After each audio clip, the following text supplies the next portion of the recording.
నేను జిఆర్ మహర్షి. ఈరోజు వైఎస్ జగన్ గారు జిల్లా పార్టీ అధ్యక్షులతో మీటింగ్ జరుపుతున్నారు.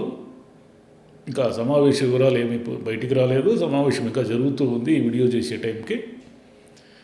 అయితే ఆ సమావేశంలో ఏం మాట్లాడతారు, ఏం చేస్తారు, ఏం చర్చిస్తారు అనేది ఊహించడం ఏం పెద్ద కష్టమేం కాదు. ఎందుకంటే జగన్ గారు ముందు ఇప్పుడు 2 సమస్యలు ఉన్నాయి.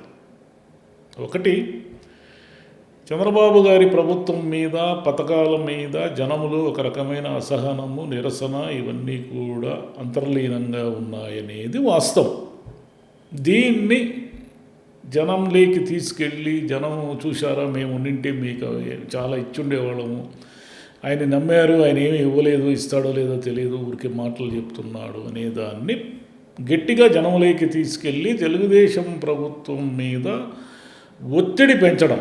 ఒత్తిడి పెంచడం అంటే వాళ్ళకి ఇంకా అనివార్యంగా వీళ్ళు బలపడే కొద్దీ ఏం జరుగుతుందంటే వాళ్ళు ఒత్తిడి పెరిగి దాని పథకాలను ఎలాగైనా ఎంతో కొంతైనా ఇచ్చి తీరాలి, ఇవ్వాల్సిన పరిస్థితి వాళ్ళ మీద ఉంది ఈరోజు. ఇది ఒకటైతే, రెండవది ఏమిటంటే చంద్రబాబు నాయుడు గారి ప్రభుత్వము వరుస దాడులు చేస్తూ ఉంది. వరుస దాడులు అంటే ఏమిటంటే గ్యాప్ ఇచ్చి ఒక్కొక్క అరెస్టు లేదా కేసులన్నీ బయటికి లాగడము. ఇప్పుడు ఏమిటంటే లిక్కర్ స్కామ్ అనే దాన్ని పెద్దగా ఎస్టాబ్లిష్ చేసి దాని మీద జగన్ అరెస్టు వరకు తీసుకొస్తారు అనేది అందరూ అనుకుంటున్న విషయం. మిథున్ రెడ్డి గారి ఆయన అరెస్టు తర్వాత జగన్ గారి వరకు వస్తుంది. జగన్ గారు కొంతకాలము అనివార్యంగా జైల్లో ఉండాల్సిన పరిస్థితి. చూశారా ఇన్ని వేల కోట్లు తినేశాడు, ముందు ప్రచారం జరిగిపోతుంది.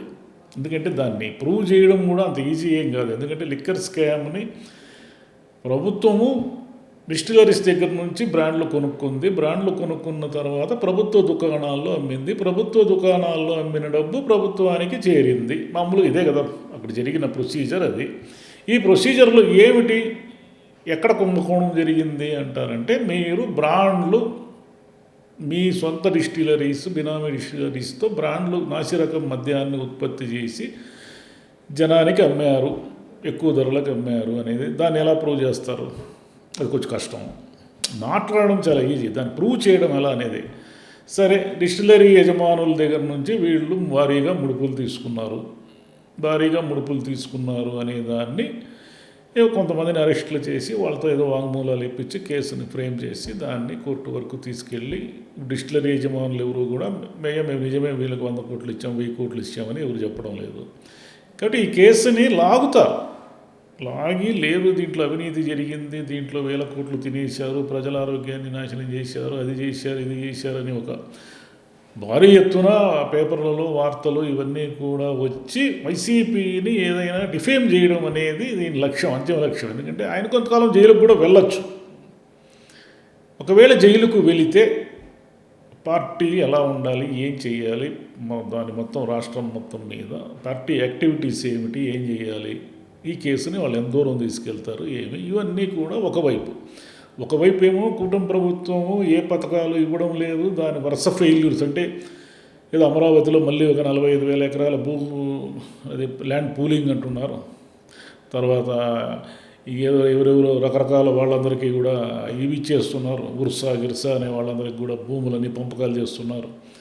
ఇవన్నిటినీ కూడా వీళ్ళు ఫోకస్ చేయకుండా ఉండడానికి వీళ్ళకి లిక్కర్ స్కామ్ అనే దాని మీద వీళ్ళు శక్తియుక్తులన్నీ వీళ్ళు వాడుకొని వీళ్ళు జగన్ గారిని డిఫేమ్ చేయడానికి లిక్కర్ స్కామ్ వాడితే, చంద్రబాబు నాయుడు గారి ఇదంతా అవినీతి జరుగుతూ ఉంది అని వీళ్ళు ఫోకస్ చేయడానికి వీళ్ళ ప్రయత్నం చేస్తున్నారు. అంటే ప్రతిపక్షం చేయాల్సిన పని ప్రతిపక్షం, ప్రభుత్వం చేయాల్సిన పని ప్రభుత్వం చేస్తూ ఉంది. ఇప్పుడు ఏమిటంటే వైసీపీ ముందున్నది ఏమిటంటే, మామూలుగా అయితే 11 సీట్లకు పరిమితమైన ఏ పార్టీ కూడా 1-2 ఏళ్ళు కోలుకోకుండా అచేతనంగా ఊరికే పత్రికా ప్రకటనలకే పరిమితం అయ్యేది మామూలుగా అయితే. కానీ అందరూ ఆశ్చర్యపోయే విధంగా ఈవెన్ తెలుగుదేశం అనుకూల మీడియాలోనే రాస్తున్నారు, ఈయన అత్యంత వేగంగా మళ్ళీ జనంలోకి వచ్చేసి జనము యాక్టివిటీని పెంచాడు అని. పోయినసారి చంద్రబాబు నాయుడు గారు more than 2 years ఏం పెద్ద యాక్టివిటీస్ లేవు, ఊరికే ఏదో నడిచేది అంతే. ఇప్పుడేమో స్పీడప్ అయిపోయింది. స్పీడప్ అయిపోవడమే కాకుండా మేము మళ్ళీ 29లో మేమే అధికారంలోకి వస్తాము అని ఒక ఓవర్ కాన్ఫిడెన్స్ అనండి అది ఎక్కడ చూసినా కనిపిస్తూ ఉంది. ఎందుకు కనిపిస్తూ ఉంది అంటే చంద్రబాబు గారు మాట్లాడుతున్న విధానం అన్నమాట. చంద్రబాబు గారు ఏమంటున్నారు, నేను చేసేస్తాను, 1,00,000 కోట్లు చేస్తాను, మీకు 1,00,000 ఉద్యోగాలు ఇస్తాను, నేను అమరావతిని అద్భుత నగరం చేస్తాను, మీకు మహానగరాన్ని సృష్టిస్తాను, ఇవన్నీ చెప్తున్నారు. ఇవన్నీ చెప్తే నా దగ్గర డబ్బులు లేవంటాడు ఆయన. ఒకవైపు అన్ని అద్భుతాలు నేను చేసేస్తానంటాడు. మన దగ్గర ఖజానా ఖాళీ స్వామి, ఎవరన్నా ఏమన్నా ఉంటే ఐడియా చెప్పండి, మాకేమో అప్పు పుట్టేది కూడా భలే కష్టంగా ఉంది, అంత ఈజీ కాదు అని ఈ కన్ఫ్యూజన్ మాటలన్నీ చంద్రబాబు నాయుడు గారు మాట్లాడుతూ ఉండడం వల్ల ఓహో ఈయన పథకాలు ఇవ్వడు, ఊరికే కొంతకాలం అలా డ్రాగ్ చేస్తాడు, పెన్షన్లు కూడా అనేక మందికి కొన్ని లక్షల మంది పెన్షన్లు కట్ చేసినాడు అనేది ఒకటి ప్రచారం జరుగుతూ ఉంది.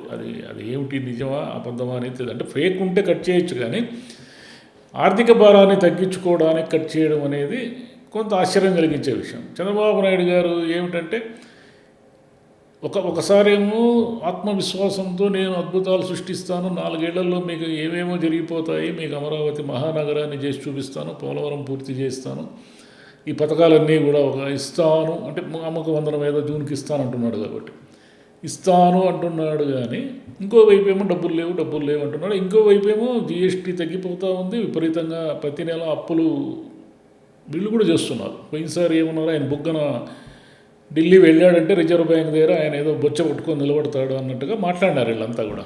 ఇప్పుడు మాత్రం ఏం జరుగుతూ ఉంది, పయ్యావుల కేశవ్ మాత్రం అప్పుల కోసం తిరగడం లేదా, పోవడం లేదా, మీరు నెల అన్నిటికీ అప్పులు చేస్తున్నారా లేదా, చేస్తున్నారు. కాబట్టి ఇదంతా ఈ కన్ఫ్యూజన్ అంతా కూడా ఏమిటంటే చంద్రబాబు నాయుడు గారు ఈ 4 ఏళ్లలో కావలసినంత అప్రతిష్టని ఎత్తికి తెచ్చుకుంటారు కాబట్టి మనం ఈజీగా అధికారంలోకి వస్తామనేది వీళ్ళ కాన్ఫిడెన్స్.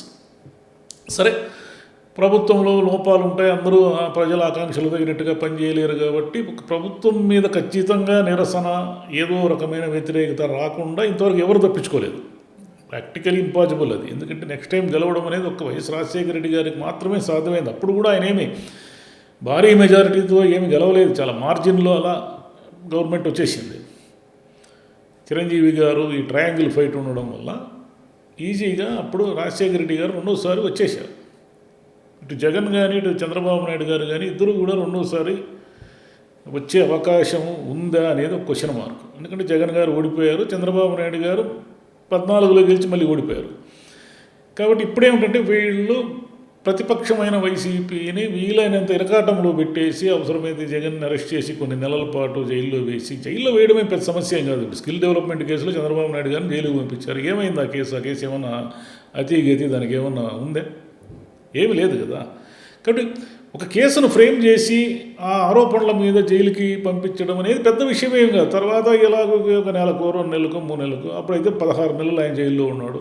మళ్ళీ బెయిల్ ఎలాగో వస్తుంది. బెయిల్ రానంత భయంకరమైన కేసు ఏం కాదు అది, లిక్కర్ స్కామ్ అనేది. కాబట్టి అయితే ఏం జరుగుతుందంటే విపరీతమైన చెడ్డ పేరు, విపరీతమైన అప్రతిష్ట పాలు చేసి ప్రతిపక్షం అంటే జగన్ అంటేనే విపరీతంగా డబ్బులు తినేస్తాడు, ప్రజల సొమ్ము దోచుకుంటాడు అనే ఒక ప్రచారాన్ని చేపట్టి ఎలాగైనా 29 నాటికి మళ్ళీ గట్టెక్కాలనేది వీళ్ళ ప్లాన్. ఈ రెండింటి మధ్య ఏమిటంటే వైఎస్ జగన్ విపరీతంగా యాక్టివిటీస్ పెంచుతున్నాడు. ఈరోజు జిల్లా అధ్యక్షుల మీటింగ్ కూడా అదే, జిల్లా అధ్యక్షులకి చెప్పేది కూడా అదే. ఎందుకంటే జిల్లాల్లో మీ కార్యక్రమాలను విస్తృతం చేయండి. ఏమవుతుంది, మహా అయితే అరెస్ట్ చేస్తే ఏమవుతుంది, జైలుకు పోదాం, దేనికి భయపడకండి, మనం ముందుకే వెళ్దాం అనే ఉద్బోధ ఈరోజు జరుగుతుంది. అంత అదేమో ఊకందని విషయం ఏం కాదు. చూడాలి ఎత్తుగడలు, ఎత్తుకు పై ఎత్తులు, లిక్కర్ స్కామ్ ఎంత దూరం తీసుకెళ్తారు, చంద్రబాబు నాయుడు గారి మీద వెలువడుతున్న నిరసనని వీళ్ళు ఏ మేరకు దాన్ని రాజకీయంగా లబ్ధి పొందడానికి ట్రై చేస్తారనేది మనం వేచి చూడాలి. Thank you.